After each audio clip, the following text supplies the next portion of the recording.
Our next speaker is very familiar with, I think, everyone in our society.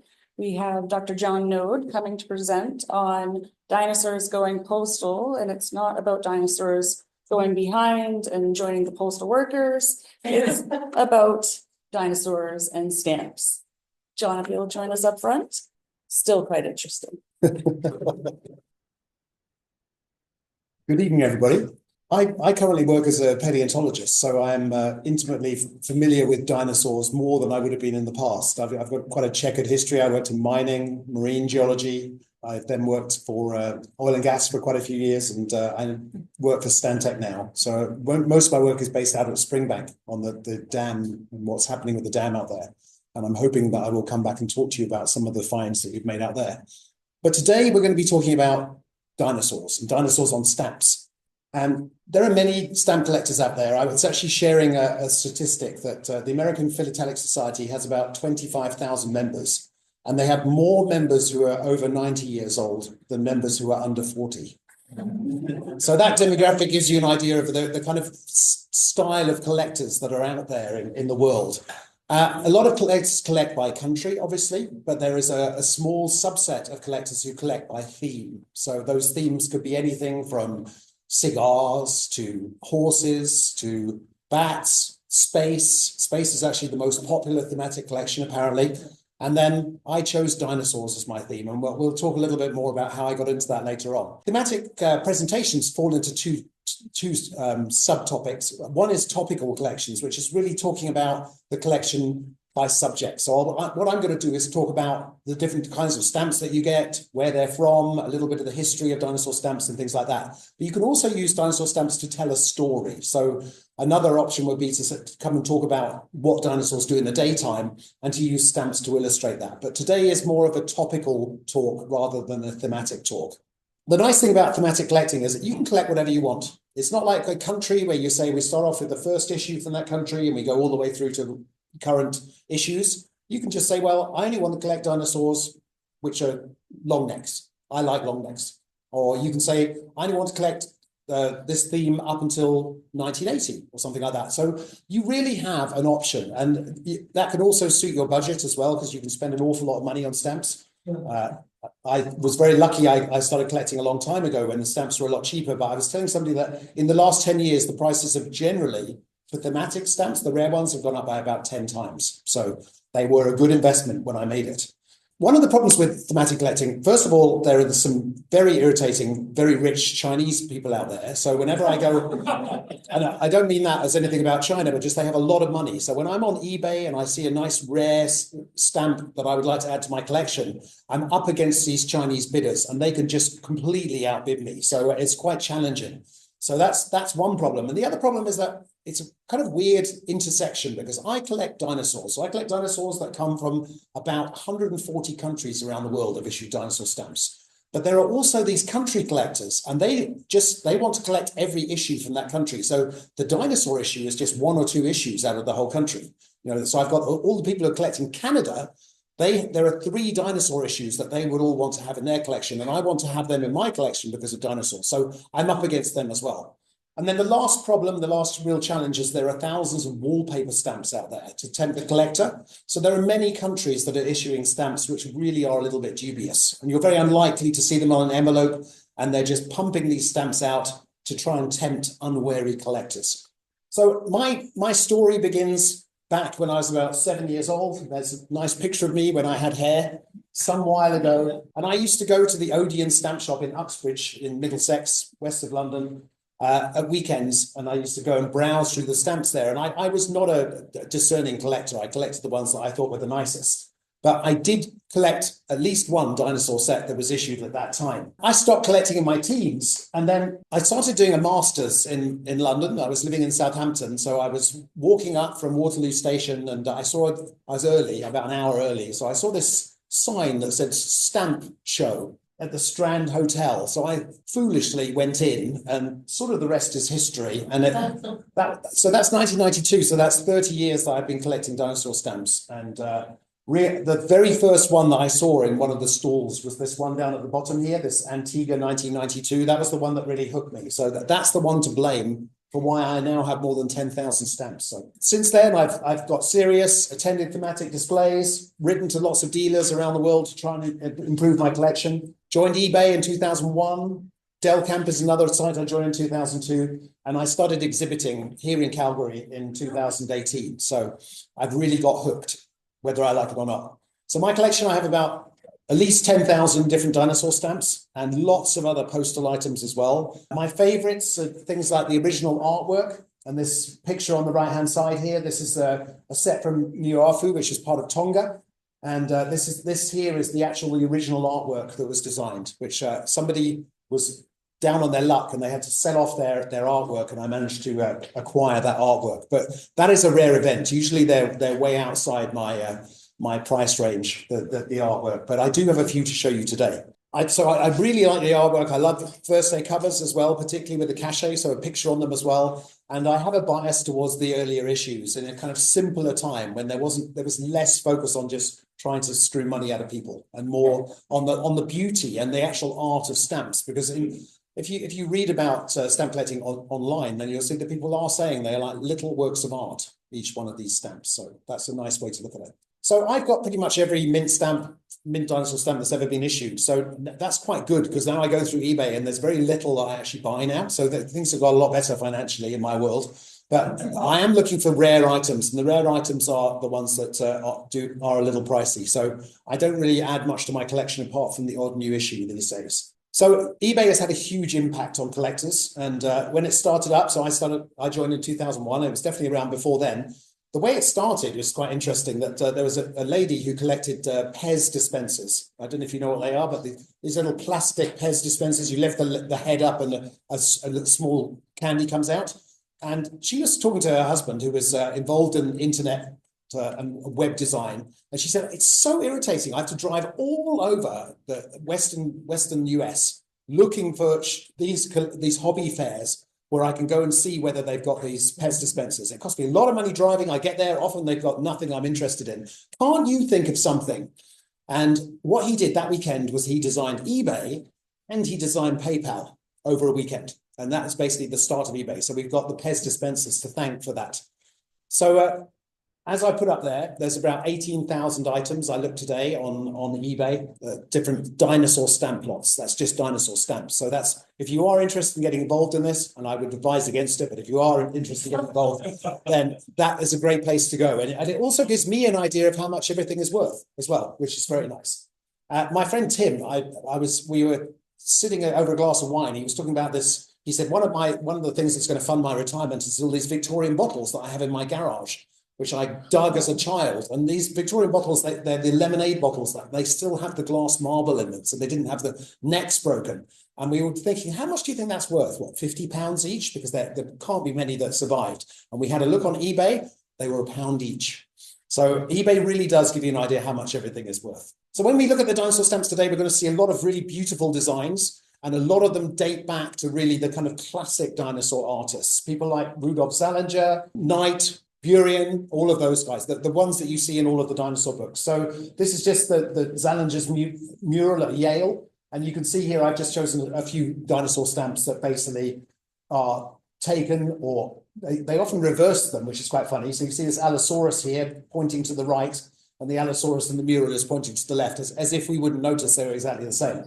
The other nice thing here is that this cover, it's funny enough, it's written to Paul Johnston, and there is a Paul Johnston who's a paleontologist here in Calgary, but I did ask him, and it's not him. But this is from Rudolf Zallinger. So he signed the stamp that bears the mural that he designed. So that's a really nice philatelic item. And I'm not going to give you the prices of everything, but just out of interest, I paid $75 for that cover. And it was a total bargain, because it was Zallinger who really got me into geology in the first place. So what I'm going to do first is take you through the range of postal items that you might come across. And just this picture here, I actually contacted this artist who designed the stamps in New Zealand. And I said, could you do me a painting, like after the event of one of the stamps? And he said, yeah, absolutely. I can't put the value on for legal reasons, but everything else I can do, I can paint it for you. So he painted this painting, very reasonably priced as well, and a lovely addition to my collection, something a little bit different. The first thing, obviously, is the stamps themselves. And there are many, many stamps. I said about 10,000. I'm guessing probably now there's about 12,000 out there. of which about 5,000 are really legal stamps, and the rest there's levels of how legal you think they are and how postal they really are, and we'll talk about that as we go through the presentation. But these are just some examples of nice stamps that have been issued.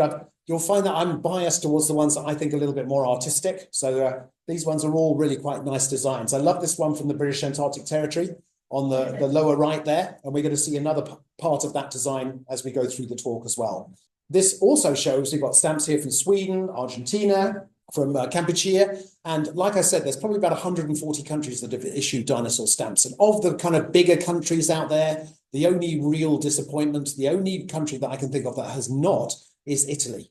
And you would really think Italy has got some amazing dinosaurs that have been discovered there. So I've written to the Italian Postal Service twice to suggest that I would be happy to design stamps for them if they'd let me.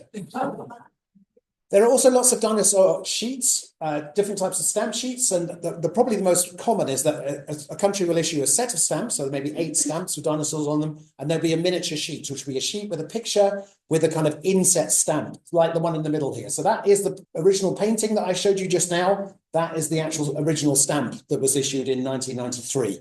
Quite an interesting issue because there was a joint issue between Canada, Australia and New Zealand in that 1993. They all issued stamps on the same day.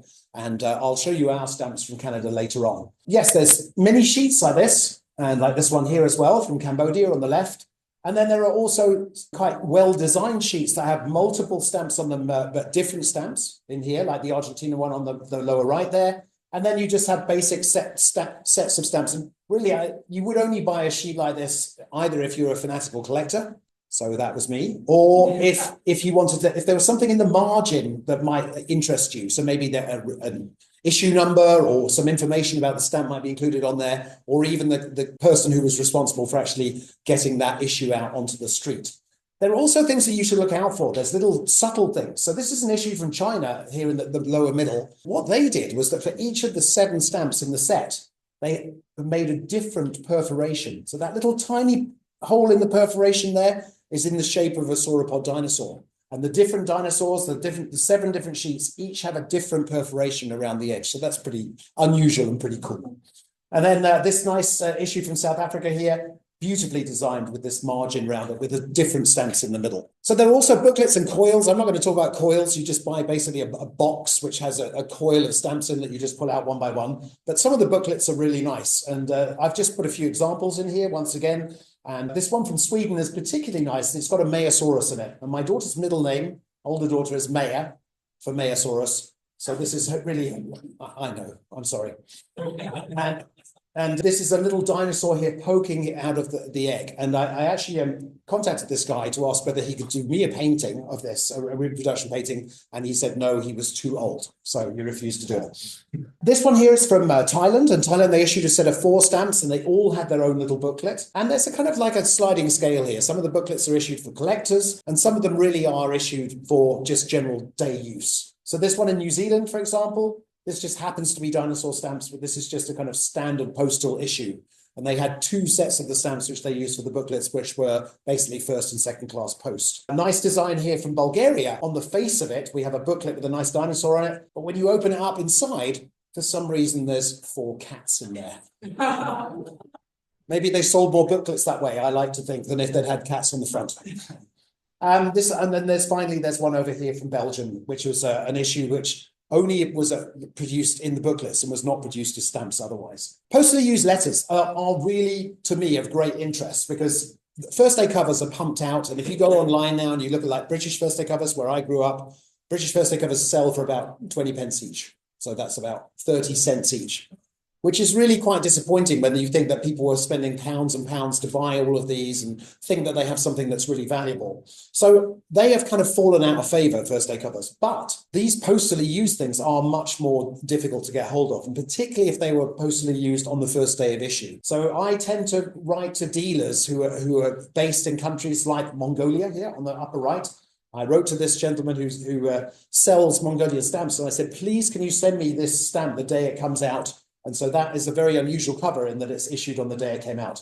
And the dinosaur is not on the stamp here, That's in what's called the selvage. It's around the outside, and you can see there's a little dinosaur just shown there inside the red circle. So the other interesting one here is this one from Portugal on the lower right. And what happened with this one is that I knew these stamps were being issued, and I contacted a dealer. Actually, I contacted, I think it was the museum in the area, and the museum set up, they were a dinosaur museum, and so they issued these stamps as a local issue. And I said, can you send me them on envelope? And they said, no, we're not allowed to, because they're only allowed for commercial deliveries. And I said, well, couldn't you just kind of stretch it? And they said, well, there's almost no chance that it will get to you. But anyway, they sent it off and it arrived. So this is really quite a unique item because it's got stamps that are not allowed to be used for public postage. First aid covers, these are one of my favorite items. And the reason is because they are just so artistic. You've got all of the stamps on there. So there's one from San Marino on the lower right there. And you have this beautiful cachets as well. And particularly the ones, all of these are from kind of like earlier times. So that the artwork is also, it's somewhat dated and to me, charming because of that. And it's quite interesting, the San Marino issue, they were actually about 15 to 20 different sets of first day covers for this particular set. It was issued right at the kind of height of wallpaper stamps, and San Marino produces an awful lot of stamps, or it did at that time. Still does today, but they are produced mainly for collectors, so there were lots of people out there who were producing different covers, but this is one of my favorites. We've also got covers here from Mozambique from 1971, and this is a vanishingly rare cover. I've only ever seen it twice for sale, and that's in 30 years or so, so that this is something that's very, very difficult to get hold of. And then down here we have, on the lower left, we have the Central African Republic. They did a joint issue with China, which is, how random is that? I think that the Chinese were trying to kind of like exert some influence, and they knew that there were lots of natural resources in the CAR. So they did this issue of stamps, which has a Chinese dinosaur nest on a Central African Republic cover. And this is also very tricky to find. There was also a Chinese issue. They issued a very similar sheet to this that was actually issued in a little, in a folder. And I saw it online, and I tried, I think I can't remember the name of it's like a Facebook for Chinese people. And the only way to contact this guy was to join this Facebook for Chinese people. And it beat me. I just couldn't do it. So I never got in touch with the guy, and I never managed to get hold of that folder. So that's one thing that I'm still looking forward to add to my collection. Just up at the top there as well, you can see this gold stamp here. There's one company that every time the US issues a stamp, they make a gold version of it, and it's on a first day cover. So this is just a T-Rex here. And if you were wondering, my son's middle name is Rex. And this is just one example of a first day cover. This is actually called the Planet Earth. And it's got all the way through from the kind of the beginning of time, the beginning of plate tectonics, volcanoes. We go through the Carboniferous or the Mississippian. We go through dinosaur times as well, and right up to where man is in space at the end there. So that's a really nice cover. And you can also buy this with gold writing on it, with specimen written on each stamp, which I don't really believe that they did that. There's an awful lot of stuff out there that's produced for collectors. So obviously, if I want to have everything, I have to buy the ones with specimen written on them as well. And then we have Canada. And this is a Canadian issue from 1993. And the nice thing about this, and what makes it very unusual, is that it's got two postmarks on it. So this is the standard postmark for the first day of issue, but this is the Drumheller philatelic postmark as well. My friend Clive Coy, who some of you probably know from the Tour Museum at that time, who is now at U of A, he arranged to have this cover. He sent the cover through to me. So that's how we managed to get it with both of the postmarks on it. There are also lots of covers out there with cachet. So cachet is just a fancy name for picture. So these covers, none of them have a dinosaur stamp on them, but they all have a dinosaur or a flying reptile or marine reptile. So I've just put in a few examples here. There are lots of these as well. So you have the ones which are kind of, they are business ones. This is Columbia, which is a geotechnical company, and they use a sauropod as their logo. This one is from the American Museum of Natural History, and from a long time ago. I don't think they're using these envelopes anymore, but because it's a little bit of an old-fashioned looking sauropod, but lovely, lovely cover anyway.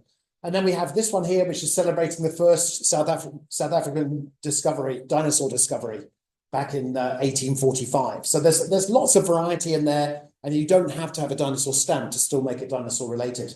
I like this one down at the bottom left here from Denmark. And what we can see here is that it's got a pterodactyl on it, and it's actually celebrating an aviation issue. So these are all different kinds of biplanes, and they've used a pterodactyl as the kind of hook to draw you in. I can't go all the way without mentioning my birthday. And my birthday, I hate to admit it, but it was back in 1964. And it was the day that the New York World Fair opened. And so there was a stamp issued that day. And this is the stamp over here on the right-hand side that was issued. And there were first day covers which did not show any dinosaurs at all, despite the fact that Sinclair Dino Land was actually at this World Fair. So what's happened is that this is called an add-on cachet, where a guy had 100 first day covers that were just literally the stamp with the postmark, and then he added the cachet on later. So he put it through a printer and added the cachet on. So I bought it anyway because I wanted to have something Sinclair-y and from my birthday. So this is from the date of my birth, which is pretty cool. And then this set here is the other dinosaur set that was issued on my birthday, not the day I was born, anything like that. My birthday is Earth Day, which is kind of nice. So it's very appropriate for geologists. This set with these rather oddly shaped stamps was issued on my birthday as well. There are also postcards, postal cards and maximum cards. And I find this a little bit odd. So this is a postal card. So it has a picture of the actual stamp on it, and it's issued by the postal authority. So to me, that's quite official, and I think that's quite valuable. But then you can also have postcards where you buy a postcard, you stick a dinosaur stamp on it and get it postmarked. And that is called a maximum card, or a maxi card for short. And they are much preferred for philatelic exhibitions and things. And I can't really understand that, because you can use pretty much any envelope, but you do show that your stamp has been postally used. But I still prefer these guys here. I prefer the kind of postal cards instead. This is an example from Canada down here. I got in contact with the artist. He sent me some beautiful pictures. He was fantastic, actually. He even sent me a book that his work was shown in. His name is Sergei Krasnovsky, and I would certainly recommend, if anybody's interested, he's a fantastic dinosaur artist. Postmarks. There are two kinds of postmarks. There's lots of postmarks out there for dinosaurs, but there are a few that actually relate to the name of the place as well. So I've got these lovely postmarks here from Dinosaur City. And Dinosaur City was a post office that was open in Arizona in the 1960s. It actually operated out of dinosaur caverns. So this is a postcard that has the caverns, dinosaur caverns on one side and the Dinosaur City postmark on the other, which is pretty cool. And then there's a place called Dinosaur in Vernal, Utah. And I've actually contacted them several times, surprise, surprise, and got them to send me different things. And I've also got postmarks going back in time. So this is back in 1971 from the same postal issuing authority. And then there's other postmarks here. These are from Sinclair, from the gas company. So they had their own add-on postmark. This one down here is an advert to suggest that you should go and visit Dinosaur National Monument in Vernal, Utah. There are also millions of dinosaur postmarks, and this is just a few examples of them. I'm going to give you a website at the end. A friend of mine has a fantastic dinosaur website that's won a lot of prizes, which is all about dinosaur philately, and these are taken mostly from his website. This one on the right-hand side is not.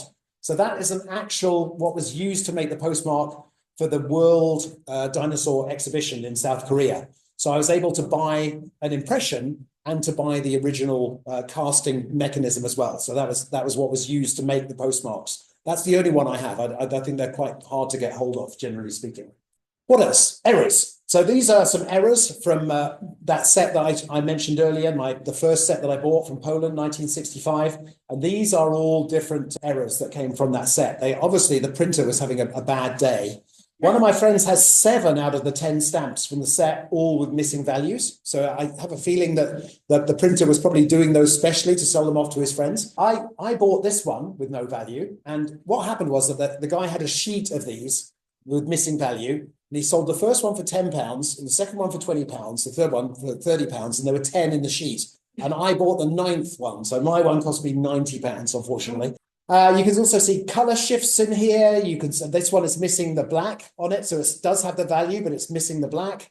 This one here is printed tepesh. So that means that half of it's printed upside down. So the value and everything is one way up, and the poor plesiosaur is upside down. This one here it's actually called the Krocki Pazur, if you look online in Poland, which means something like missing claw, because it was missing a claw when they did the printing. But this one also has a color shift. And I'm saving it till last. I put a red mark around this because this is the headless dinosaur. And you can see that one on the left there is missing his head completely, or her head completely. And there is another head just poking in over here, but it's kind of nice. It sort of reminds me of the Headless Horseman. These are a few more errors here. This is a very famous one from the United States, which if you bought it at the time it came out, it's very expensive, but no one really wants to buy it apart from rabid dinosaur collectors. So now it's not as expensive as it used to be. So this is missing black. So you can see this is what the stamp's supposed to look like. And this is what this one looks like. And one of the nice things about this issue was that they had Stamposaurus here. So this was supposed to be kind of like helping young people in America to become stamp collectors. So they used this to kind of suck them in, Stamposaurus, and they used Stamposaurus on a lot of their material. There's a few other errors here. We've got the kind of ghostly green dinosaur on the right on this, I think it's a Korean envelope. So the green is supposed to be on this dinosaur, but it looks like he has a kind of ghostly friend.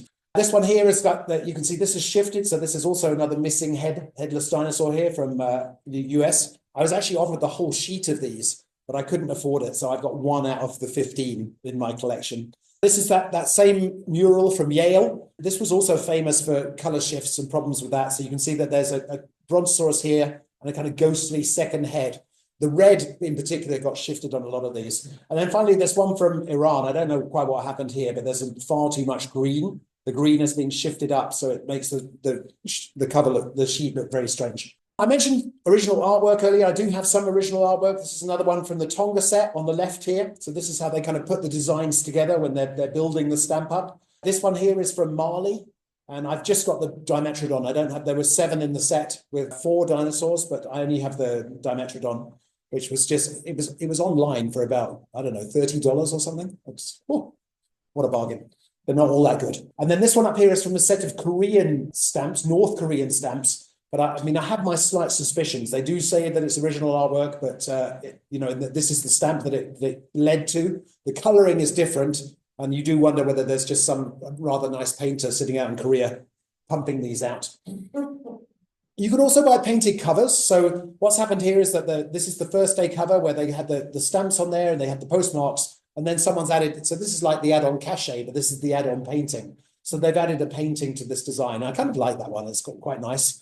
There's lots and lots for the American issues. There's probably about 50 different artists doing painted cachets to add to them. So this is a lovely Stegosaurus. This is from a lady called Melissa Fox, who's a beautiful artist, and I've got several of her first day covers. There's a couple down the bottom here as well. And then this one here is really quite interesting. So this is made by Brian Cox, who is a British artist who is famous for his dinosaurs? No, he's famous for his naval paintings. So he paints these kind of like hornblower-like works with all of these masted ships going into battle. And those paintings sell for about £20,000. So they are pretty expensive.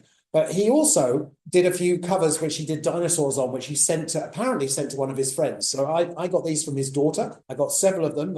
They were very reasonably priced, nothing like those. The marine ones. I didn't really want them on ships on anyway, but they're charming because he's certainly not a paleontologist, and he's just kind of like drawn what he sees. Some of them would look quite good. Some of them, the dinosaurs look a little stiff and awkward, but they're really beautifully executed. And they were literally just sent to one of his friend's sons, I think.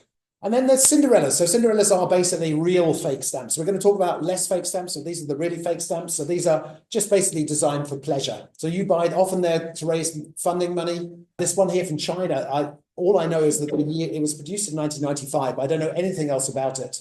You often see it for sale online, but I don't know why it was issued or anything like that. This one here is to celebrate a festival in France. And this was from the year 2000. So there's 4 stamps in the set, 2000. And I've got one of the zeros here because it has the dinosaur on it as well. This one down here is kind of cute. This is from a sheet from 1980 from Dufar. We'll talk about that in a minute. But it's got an inkjet cachet. So the inkjet cachet is obviously added afterwards. And I wrote to the guy and said, you do realize that this is post-dates the date of the stamp, so it could not be the first day cover, like you say. And he said, no, it is. Other items. So there's lots of other items. I'm wearing one of them. Dinosaur stamp T-shirt, but there's jigsaws. There's covers with fossils actually embedded in the cover. That's fossil fish in the cover. This is one of those 3D diagrams that you kind of detrain your eyes and you can see a 3D image in there. And this is actually a hologram of a dinosaur as well. And then we also have calendars. We have tattoos. Just not permanent tattoos, although I have been tempted. And then we have 3D pictures here, 3D stamps with the glasses to go with them from South Africa. And then this is what my brother gave me for my birthday last year, which is a framed set of the dinosaur stamps, officially framed by the Royal Mail. Okay, so let's move on now to talk about a little history of dinosaurs on stamps. Let's start off with China's greatest achievement. China was the first country to issue an official dinosaur stamp. So forget about them discovering fire, forget about bamboo pipes and the first to drill an oil well. They issued the first dinosaur stamp. So that's really all that matters. And here it is in the middle, it's Luffingaosaurus. The stamp itself was issued in 1958 and part of a set of 3 stamps. And this first day cover here, I spent about 15 years trying to get hold of that cover. I wrote to a lot of people. And then by one of those weird coincidences, 2 of them arrived on the same day at my house. After looking for them for 15 years, 2 of the dealers came up with them. There are supposed to be several different designs for the covers, but I've only ever come across this one. But once again, charming design with the tail on the ground. Some of the other pieces of postal history that I have from this set are the actual postal use of this stamp as well, which are probably of more importance even than the first day cover. However, there was earlier stuff. So that was 1958, but back in the 30s, Sinclair was busy trying to attract people to buy their gas from their gas stations. And they issued 2 sets of dinosaur stamps. They also issued lots of other things as well to do with dinosaurs. But these were incredibly popular with children. Apparently, they gave away more than 1 million albums in the first week. So that gives you an idea. And this is going back to 1935, when there were a lot less people living in the States than there are now. So they came in booklets. This is one of the booklets. And then the stamps themselves were stampish. They didn't have values on them, but they were quite nice. And they also used these dinosaur postmarks that I mentioned earlier. And they date back to about 1934, I think is the earliest ones. I just got offered a Sinclair collection with more than 100 of these, plus covers as well. And I said, oh, what are you thinking of? He said, I don't know, I was thinking about $40,000. So I didn't buy that.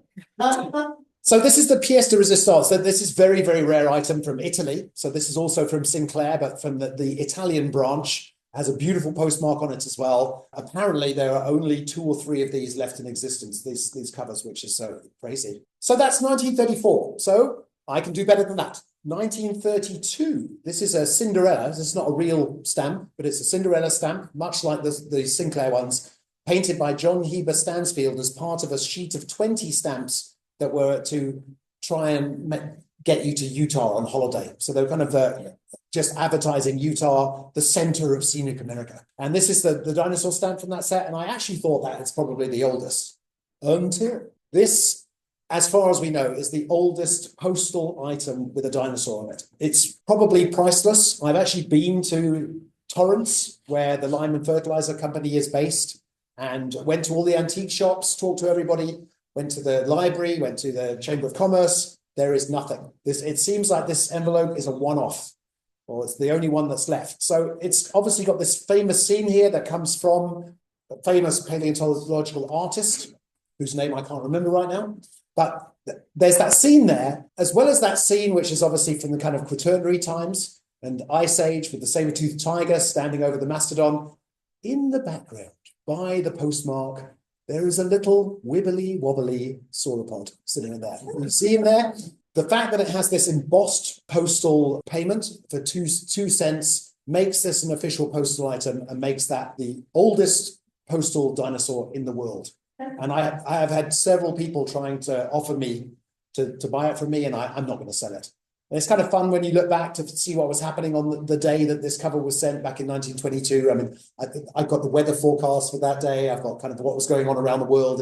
It's amazing to think back. So I should have celebrated its 100th anniversary, but we'll celebrate its 102nd instead. And Torrance Fertilizer Company. So this backstory to this is that the fossil beds were initially discovered by 2 schoolboys in 1921, and it was developed as a fertilizer quarry, mining this Pleistocene marls and limestones. And the guy who ran it, who managed it, was Mr. Mouse Purple over here. And I know lots about him and his family and his daughters and everything. And he was an amateur who loved fossils. I mean, something that we are all familiar with. So he brought in lots of paleontologists to visit his quarry, and he wanted to impress them. And apparently on one occasion, he had some of the top names in paleontological science from Western US and he got some sticks of dynamite, and he literally had them, all the people sitting in the bleachers, and he threw the dynamite into the quarry, and there was a massive explosion, and one of the blocks flew over the famous paleontologist and demolished their office. Incredible. So anyway, so some of the finds that came out of his quarry included whale, dolphin, sharks, mammoth, and saber-toothed tiger teeth as well. So incredible. I've got lots and lots of information on this. If anyone's interested, I wrote an article on this guy and Torrance Fertilizer and the stamp as well, and the dinosaur for the Reservoir magazine for Sega, who are one of the sponsors of APS. So if anyone's interested, I'm happy to share that. What's the status? Hmm? What's the status about? It's gone now. It's an airport, actually. It's part of the airport now, which is sad. But you can go and see outcrops still with some of the fossils still exposed. And I'm going down there in May again for the second time. Okay, so let's just talk a little bit about dinosaur stamp evolution. Like I said, my interest is in the 60s and 70s primarily. I mean, not overall, but certainly as far as stamps go. I just think the designs were simpler. They were nicely designed. They were very strong designs as well. And I've got some examples here. The reason I put this one in yet again is because this is just to show the shift this time. So it's kind of cut off on the right-hand side, that stamp. So it's missing a bit of the stamp. This is my favorite issue of all time. This issue from the Maldives here, which we'll talk a little bit more about later on. There's this beautiful designs like this design from Lesotho here, which is designed by Jennifer Toombs, who is one of the top stamp designers in the UK. And as you kind of get deeper and deeper into the weeds in this topic, you start finding out who the designers are. You find yourself writing to them. It gets really out of hand. And as I said earlier, this is my first set of dinosaur stamps, which I bought when I was about 8 years old. I still have that first set at home as well. I have lots of other material from that set as well. And this is from 1965. And I did actually contact Andre Hendrick, who sold me several of the original pieces of artwork and did a new piece of artwork for my daughter. My younger daughter, whose middle name is Plessy. So he basically did another version of this, but in different colors for my daughter. This is just to show you that I actually wrote to Jennifer Toombs and she did this piece of artwork for me, which is based quite closely on that stamp at the top there. And she did just a beautiful design. She's no longer with us. Unfortunately, she passed away last year. As time went on, in the mid-60s, Britain was working in the Trucial States, and they had relations until 1963. And then when they pulled out from the sort of Oman, Dubai area, Finbar Kelly from the United States saw an opportunity, and he concluded a deal with several of the Arabian states to produce, mark, and sell stamps for them. So basically, he would do all of the stuff for the stamps, and each one he sold, he'd give them $2 or something like that. And the countries were like, well, I'd love to do that. So places like Fujairah, which you don't really, they're just very small Arab states. They were producing all these stamps, and some of them were producing up to 150 sets a year, which basically was Finbar Kenny producing them. And they are ridiculous. I mean, if you look at the designs, they are absolutely everything. There's dinosaurs, but there's things like Winston Churchill's set, thinking, why would the Middle East be issuing a set from Winston Churchill? There's lots of sets for different sports and different Olympic games. And some of the Olympic games one are overprinted with the Scout logo so that all the Scout collectors have to buy them as well. It really is ridiculous. So they're very famous in the world of philately, but most people, if you go and talk to the guy at Stampede Stamps down on 17th, he will tell you that they don't count as stamps.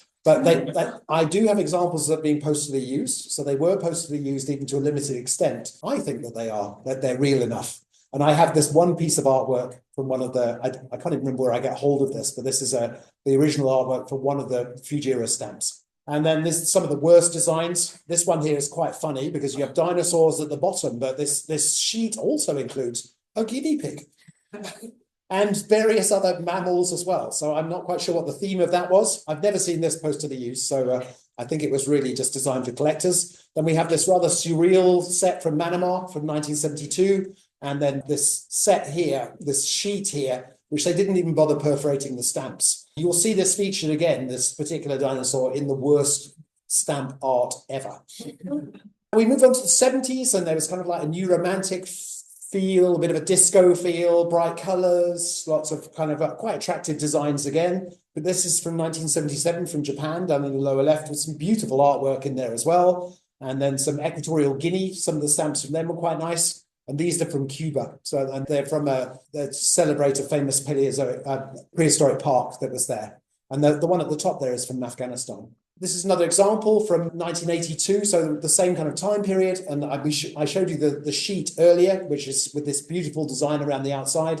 And I was in touch with Jon Noad, and she did this design for me to relate to the set. There's also some other examples here. This is actually what the skeleton looks like. They excavated one of the skeletons of these mammal-like reptiles, and they just set it in concrete. It's in cement outside the museum. So that's to celebrate that fossil, which is a sad way to use the fossils, but they had a lot of them. And down that one at the bottom there is another calendar. We move on through the late 80s, and a gentleman in the UK called Clive Fagenbaum. I don't know whether I should really call him a gentleman, because he was involved in the dunes marginally, but he had this idea that he would do all these overprints on Russian stamps and sell them off as being these special kind of emergency issues. And there are thousands and thousands and thousands of these things out there. And I should say, all of these things, it's not just dinosaurs. There are thousands of horse overprints. There are thousands of cat overprints, thousands of sport overprints. All of the themes are covered by all of these scams and all of these stamps. So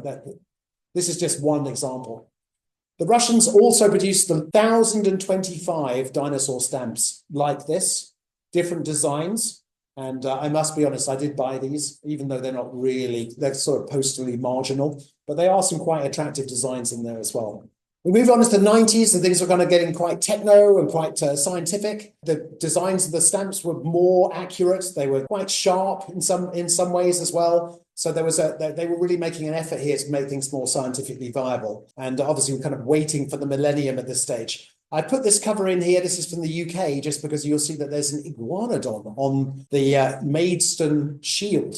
So it's a supporter of the shield as a dinosaur, because that was where the first iguanodon fossils were found. We move into the 90s, and somebody else got on the bandwagon, and Africa issued over 1,000 stamps. And that actually includes the Antigua one that I showed you that got me hooked on this. So I can't really be too cross with them. But once again, you can find them postally used. So they are postally viable, but they were really designed for collectors. And we moved on to the 2000s, really quite nice, simple designs, strong, again, more scientific. This design down here, this is a cover. The design of the stamps was by James Gurney, who has done a lot of dinosaur artwork. And I've got a cover with him having painted an extra dinosaur on there for me. And it actually says to John on the version that I have, with his signature on it as well. Sorry, I don't have that one here. It's hidden away in my collection, so I couldn't find it. So I've used another one from a website. What's happening now is that Stamperasia are out there. They are a company they basically contacted a lot of countries and said, we'll produce stamps for you, and we will give you $5 for every set we produce. So some of the sets typically these are costing about 5 to 15 euros per sheet, and per sheet like this. And if you get the special sheets, which maybe have 16 of these dinosaurs on them, then they're up to 80 or 90 euros a sheet. And there's people who are religiously buying all of these for their theme to keep up. I gave up. In 2013, I said, I'm not going to buy any more of these. So these are all off the Stamperasia website. And as you can see here, I just had a count on their website. There are 1,007 dinosaur sheets for sale that have been produced since 2010, mostly from countries that have never seen a dinosaur in their lives. And I just wanted to mention the UK. I mentioned it just now, but just to show you some of the issues that have come out of the UK in more recent years. So 1991 was when the first issue came out, which is over here. And there's some quite funny postmarks for this. This one says, take a bite out of crime. And I've also got one which is postmarked from the House of Lords, which is quite appropriate for dinosaurs. So that's and one from the Lizard in Cornwall, which is a town in Cornwall.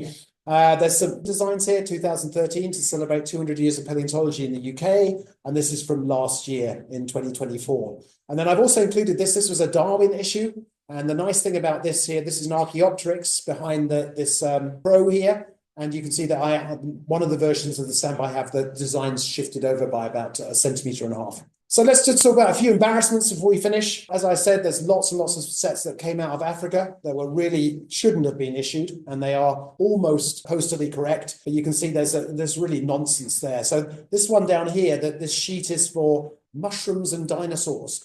So there's a dinosaur there next to a mushroom. So that's to make sure that the mushroom collectors and the dinosaur collectors both have to buy that sheet. This one here has parrots and a dinosaur. So you, whether you're a bird collector or dinosaur collector, you have to have both. So really very important. Lots with scouts on them as well. So you can imagine the scouts have a lot to do with dinosaurs. So you need to buy both of them. There are quite a few Disney stamps out there. And my friend, who's a fanatical collector as well, he refuses to buy these. But I kind of feel, oh, for the sake of completeness, maybe I should. Tough call. This is Toy Story. So if you remember, Toy Story had a Rex, the dinosaur, in it. So there it is in my collection. This is from what's that symphony called? Fantasia. Fantasia. This is the dinosaur scene from Fantasia on a stamp from Mongolia, which obviously has a lot to do with Disney. And then we've got some Disney examples at the top here, including this Donald Duck. And Donald Duck is there with an egg that a dinosaur's just come out of. Another problem that we have now is that there are some countries like Australia that have realized just how much money they can make from each issue. So this is a dinosaur issue that they issued in 2013. And this is some of the material that went with this set. So we've got first day covers, coin covers where there's coins in them. They're coins with pictures. They've got ones with gold coins as well.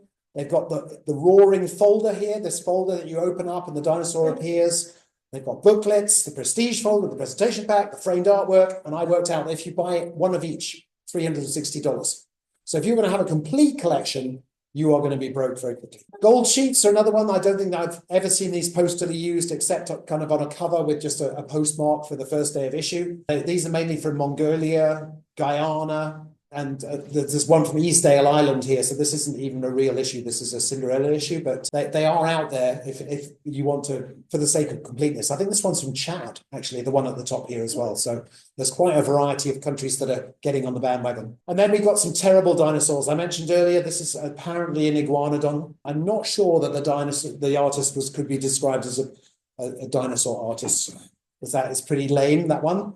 And look at this beautiful mosasaur up here on the top right. Very unfortunate. And then this, I think this must have taken the guy at least 5 minutes to draw that Barbuda first day cover on the left there. I just wanted to mention Canada's shame. Of course, Canada's a wonderful country, but we did have a big problem back in 2015 when Canada issued a set of World Heritage Site stamps. And this was the picture that they used to illustrate Dinosaur Provincial Park.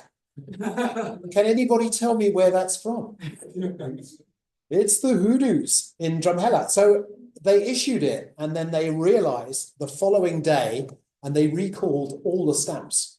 So only the kind of fanatical collectors would have got out there in time to buy the booklet and the first day cover. What happened was that they eventually destroyed all of those stamps that were left and they reissued it on August the 21st with the correct picture from Dinosaur Provincial Park. There is a little irony to all of this because in 1972, Canada Post issued this postcard of the Hoodoos with an embossed stamp on it, quite clearly mentioning that it was the Hoodoos. And then this is the stamp, the postcard that they issued in error in 2015. So they basically issued almost exactly the same postcard in error. So I bought that postcard for $1.20 the day it came out. I went down to the post office and bought it.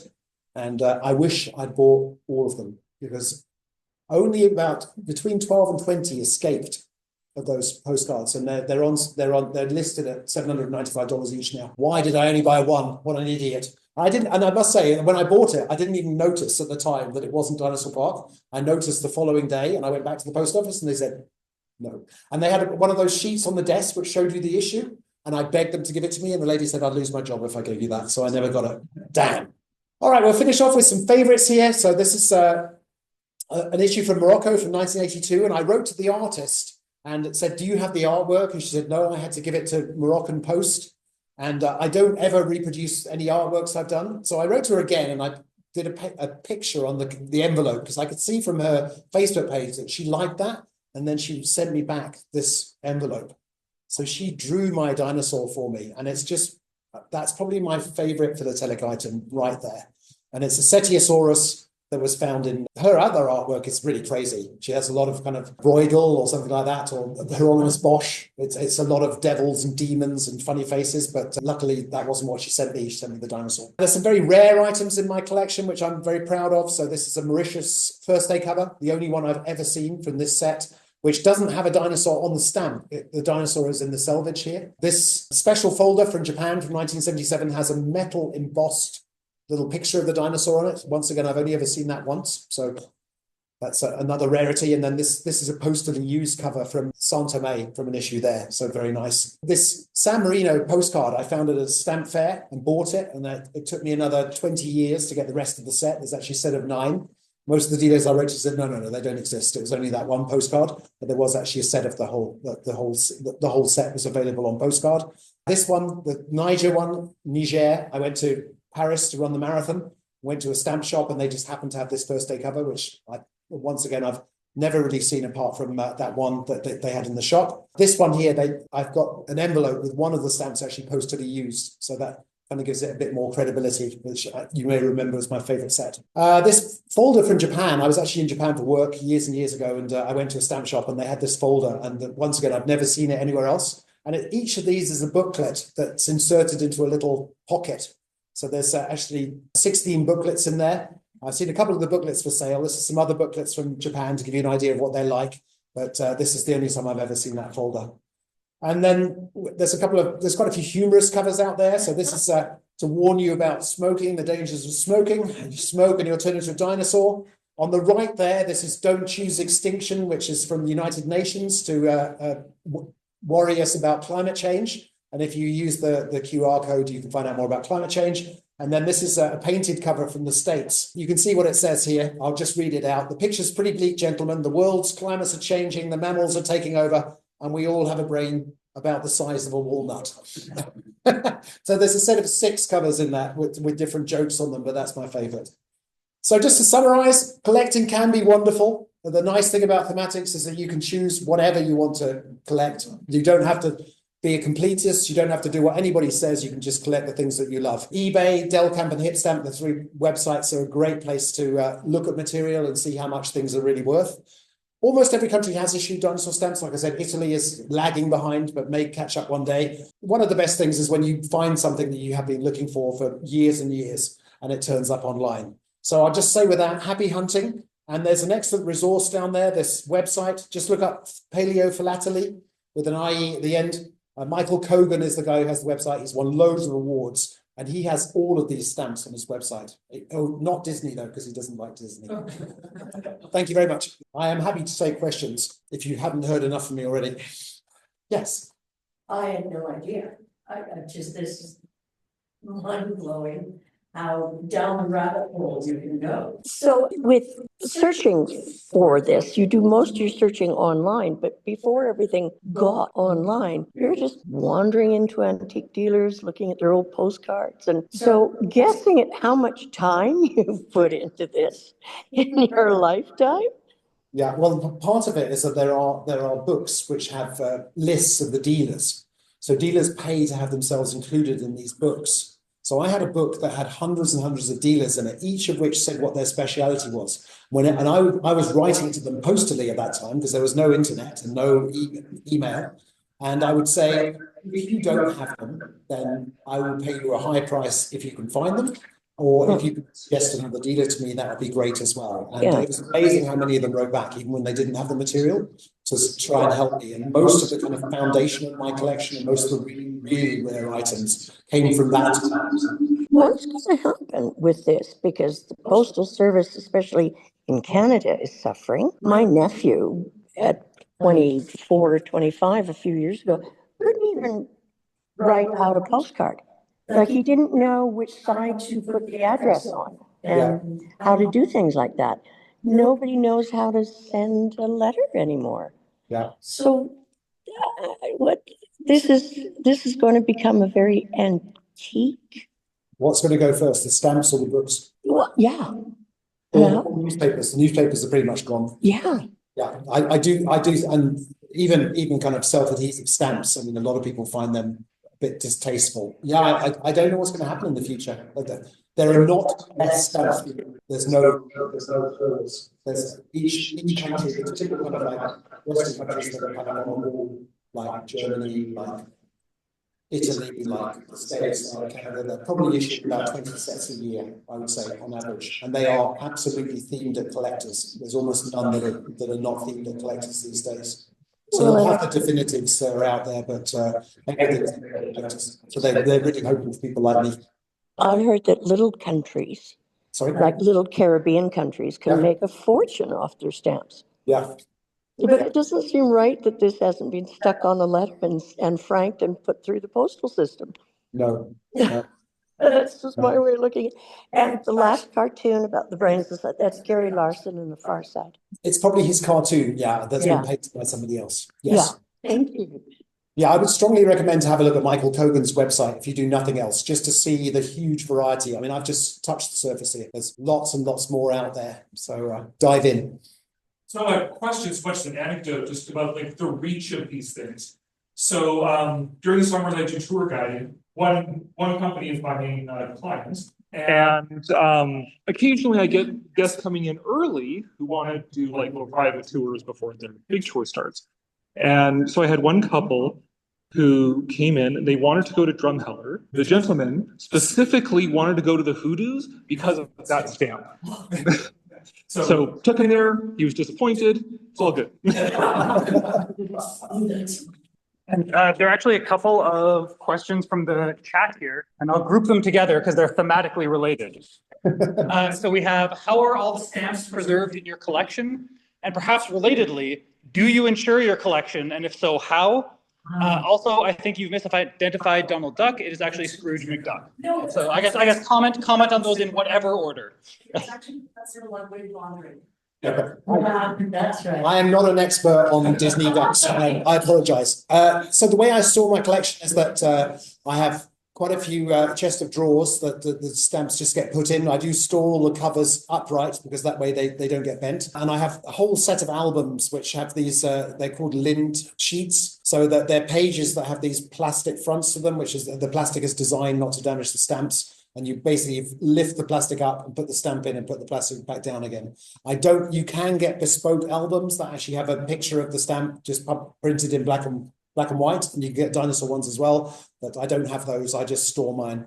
And it is a constant problem because luckily I don't buy that many stamps now. So I don't have stamps coming in all the time, but storage is definitely a problem.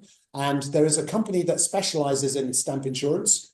And I use them and I have my collection insured with them for a lot of money, actually. And I can tell you that was such a great investment. People do talk about stamps being an investment, but the common day stamp ones, the general ones that you can find easily, they haven't really changed that much. But the really rare items have kind of gone from me paying $40 to being worth $800, something like that, over the time that I've been collecting. So there's been a huge change. And a lot of this material is almost impossible to find these days. Because there's a kind of cycle. I don't know if I should even talk about this, but so there's people waiting out there for people to die so their collections will be dispersed so that they can buy them. And so all of this material is being recycled. So you can actually, the really famous stamps, they've got a pedigree, like a history of, it was in this collection when he died, it was auctioned, this guy bought it. Like the very famous stamp that Stanley Gibbons bought last year, that I think it's called the 1 cent Guyana, which is a triangular stamp. On the back of it, each of the owners was able to sign it. So there's all these little signatures on the back of the stamp. It's worth, I think, $10 million, something like that. So most expensive stamp in the world. Dinosaurs don't quite get there, but there are some pretty rare ones. But yeah, so there's a company that specializes, I can't think of the name, but there's a company specializing in stamp insurance. So I've gone with them. How big a safety deposit box do you have? I don't, but I do. They're the most important ones I do have stored at another location, just because. And I've got all the artwork in there as well, because the artwork's probably worth more than anything else. See, I don't need to buy dinosaur paintings because I have my own versions. I do actually buy dinosaur paintings as well, but that's another subject. Where do you live? It's following. Well, thank you very much, everyone. If you want any more information about this, like I said, go to Michael's website, palaeontologist.eu. I also am happy to give you any advice, share with you, tell you more about the stamps, and if anyone's interested. So thank you very much.